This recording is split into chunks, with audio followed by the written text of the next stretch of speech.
خصوص ولاية القروان حسها مهمشة في جميع الولايات، لا فما عناية طبية لا فما عناية تربوية. المسؤولين خاصة لا علاقة بهذه الولاية، المسؤول يحب على الرشوة ويحب على المعارف باش يقضي لك امورك وكذا. انا نطلب من المسؤولين الصالحين يتلوه بالولايه هذه ويركزوا على بطاله الشباب وعائلات الفقيره والمحتاجه وتحسين مرافق الحياه لكامل فيها وشباب البطال والمتخرجين وجميع الفئات والمتخرجين دون استثناء. توفير المعامل معمل السيمان نقول له راهو بالاكتاف. معمل السيمان هذا معمل السيمان بالمعارف وبالاكتاف. معمل السيمان انا واحد من الناس مشيت له جي 10 مرات وعندي 10 مطالب. نمشي نقدم مطلب يقول لي مطلوب من الوالي هذا شيء مطلوب من الوالي هذا تحسين مرافق الحياه في ولايه القيروان ويكون من ذمه الشعب، يكون فيه الانسانيه ويحس بالشباب ويحس فيها ذمه ويسمى يبدل نظام التعاون.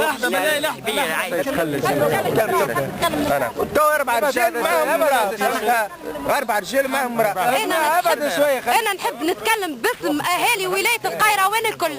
راي القروان كان فيها برشا احياء شعبيه، الاحياء الشعبيه ديك راهي مهمشه، راهي مالها صحيح 4 حيوط مبنيين اما مالها من داخل راهم موتى بالشر. هذه حاجه اللي ولايه القيروان اغلبيتها هذيا نداء لوزير الشؤون الاجتماعيه حاجه، وراهم المسؤولين خاصه المدير الجهوي نتاع الشؤون الاجتماعيه في ولايه القيروان راهو ما يسمعناش لا هو ولا الاطارات نتاع الكل. هذه حاجه اخرى الشهداء الحاجات ولايه القروان ما يريناهاش في التلفزه. انا ما نعرفش هذه يا درا برك انا باش نتوانسى. هذه حاجه بيرو الشغل يلزموا بيرو الشغل هذاك نمشوا له ما فيه حتى شيء. فيه كان 4 اوراق بعد ما تهبط في الجرايد يجيبوا لنا جريده يعلقوها لنا غادي كينا ما نعرفش انا. هذاك بيرو الشغل ماشي خادم في حتى واحد.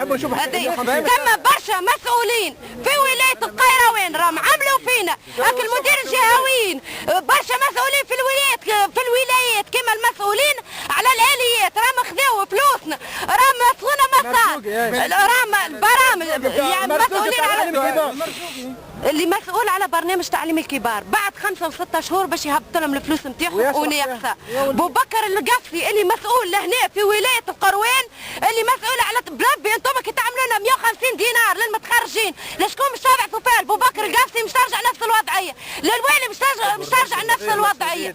عايش خويا بجاه ربي غيرونا المسؤولين الكبار، الموظفين العاديين راهم ناس عاديين اما المسؤولين الكبار الوالي اللي بعثوه لنا جديد سامحنا الوالي باعطينه لنا نحن ما نعرفوش وهرب وما حدش يقابلنا وما شافنا حتى حد.